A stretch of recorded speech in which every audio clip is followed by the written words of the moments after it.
There seems to be a massive psyop underway in northern Gaza right now and is possibly going to spread throughout the entire Strip.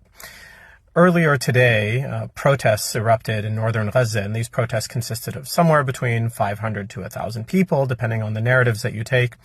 And the protests appear to be outward expressions of anger, naturally resulting from the intolerable situation in Gaza that we see.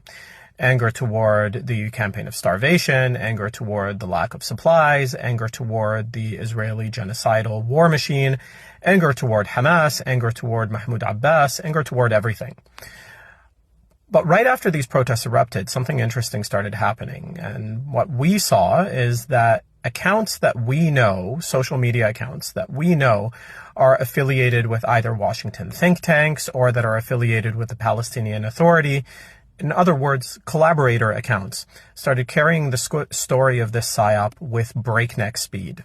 So suddenly, these accounts were just messaging post after post after post relating to these stories to make the protests seem bigger than they actually are. Now, all of that is actually kind of predictable. I mean, there's nothing really that novel or new there.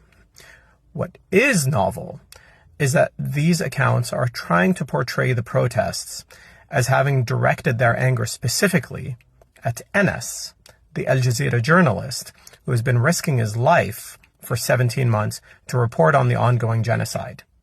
And at that point, it should be perfectly clear to everyone what is at play here. It is an attempt to manufacture consent for the assassination of one of the remaining living journalists in Gaza. Just a few days ago, Hussam, one of the other Al Jazeera journalists, was assassinated in an airstrike. And most of you have probably already heard about this.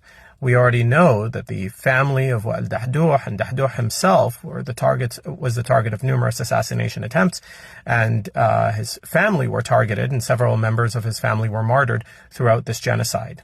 Do not allow for the Israeli war machine to manipulate you into thinking that the people of Gaza have turned against the few voices who have risked their lives to capture the images and the stories that have haunted us through our social media feeds for the last 17 months.